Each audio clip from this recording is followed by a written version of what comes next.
ರೋಗ ನಿರೋಧಕ ಶಕ್ತಿ ಬಲಗೊಳಿಸುವ vitamin C ಶಕ್ತಿ ಕೇಂದ್ರ ಕಿತ್ತಳೆ ಹಣ್ಣಿನ ಜ್ಯೂಸ್ ಕುಡಿಯೋದ್ರಿಂದ ಆರೋಗ್ಯಕ್ಕೆ ಏನೆಲ್ಲ ಪ್ರಯೋಜನಗಳಿವೆ ಅಂತಲೇ ತೋರಿಸ್ತೀವಿ ನೋಡಿ.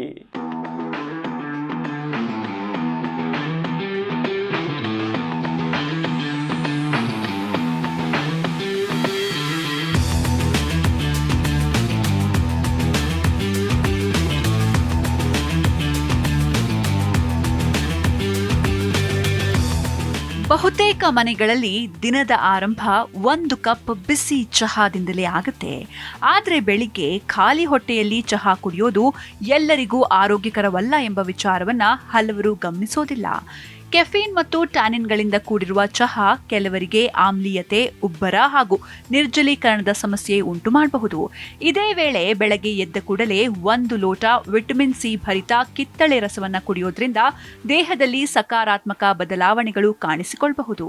ಪ್ರತಿದಿನ ಬೆಳಗ್ಗೆ ಕಿತ್ತಳೆ ರಸ ಸೇವಿಸಿದ್ರೆ ಅಥವಾ ನಿಯಮಿತವಾಗಿ ಕಿತ್ತಳೆ ಜ್ಯೂಸ್ ಕುಡಿಯೋದ್ರಿಂದ ಆರೋಗ್ಯಕ್ಕೆ ಏನು ಲಾಭ ಎಂಬುದನ್ನ ನಾವೀಗ ತಿಳಿಯೋಣ.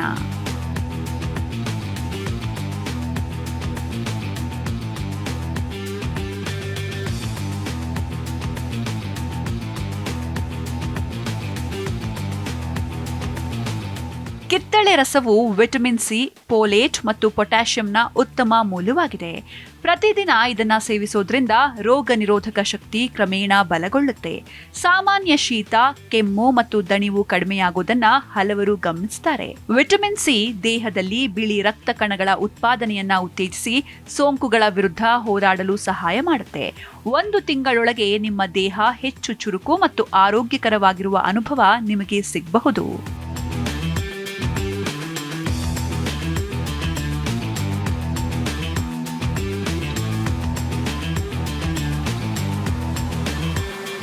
ಚಹಾ ಕೆಲವೊಮ್ಮೆ ದೇಹವನ್ನ ನಿರ್ಜಲೀಕರಿಸಬಹುದು.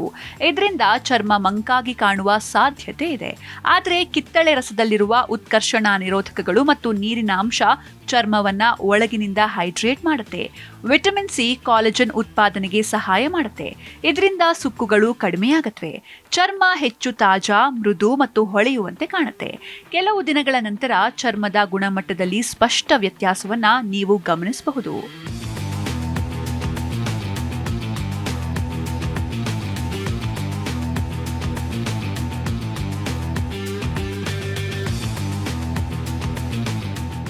ಬೆಳಿಗ್ಗೆ ಖಾಲಿ ಹೊಟ್ಟೆಯಲ್ಲಿ ಚಹಾ ಕುಡಿಯೋದ್ರಿಂದ ಹಲವರಿಗೆ ಆಮ್ಲೀಯತೆ ಅಥವಾ ಉಬ್ಬರ ಉಂಟಾಗುತ್ತೆ. ಅದರ ಬದಲಿಗೆ ಕಿತ್ತಳೆ ಹಣ್ಣಿನಲ್ಲಿರುವ ನೈಸರ್ಗಿಕ ಫೈಬರ್ ಜೀರ್ಣಕ್ರಿಯೆಯನ್ನ ಸುಧಾರಿಸಲು ಸಹಾಯ ಮಾಡುತ್ತೆ. ಇದು ಒಳ ಅಂಗಗಳನ್ನು ಶುದ್ಧಗೊಳಿಸಿ ಮಲಬದ್ಧತೆಯಂತಹ ಸಮಸ್ಯೆಗಳನ್ನು ಕಡಿಮೆ ಮಾಡುತ್ತೆ.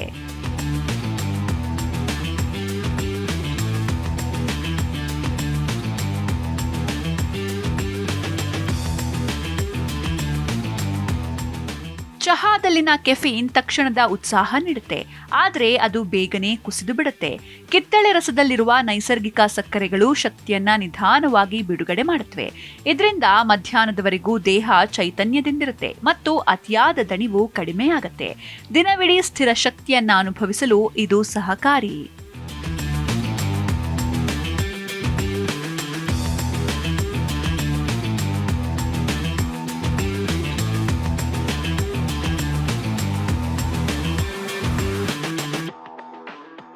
ಆದರೆ ನೆನ್ಪಿರ್ಲಿ, ಕಿತ್ತಳೆ ರಸಕ್ಕೆ ಸಕ್ಕರೆ ಸೇರಿಸಬೇಡಿ.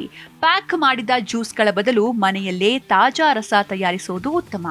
ಪ್ಯಾಕ್ ಮಾಡಿದ ಜ್ಯೂಸ್ಗಳಲ್ಲಿ ಹೆಚ್ಚುವರಿ ಸಕ್ಕರೆ ಮತ್ತು ಸಂರಕ್ಷಕಗಳು ಇರುತ್ತವೆ. ಕಿತ್ತಳೆ ರಸದಲ್ಲಿ ಸಿಟ್ರಿಕ್ ಆಮ್ಲವಿರೋದ್ರಿಂದ ರಸ ಕುಡಿದ ತಕ್ಷಣ ಬಾಯಿಯನ್ನ ನೀರಿನಿಂದ ತೊಳೆಯೋದು ದಂತಕವಚ ರಕ್ಷಣೆಗೆ ಒಳ್ಳೆಯದು. ಮಧುಮೇಹ ಇರುವವರು ಜ್ಯೂಸ್ಗಿಂತ ಇಡೀ ಕಿತ್ತಳೆ ಹಣ್ಣು ತಿನ್ನೋದು ಉತ್ತಮ. ಇದರಿಂದ ಫೈಬರ್ ದೊರೆಯುತ್ತೆ ಮತ್ತು ರಕ್ತದಲ್ಲಿನ ಸಕ್ಕರೆ ಏಕಾಏಕಿ ಹೆಚ್ಚೋದಿಲ್ಲ. Desk bureau, Zee Kannada news.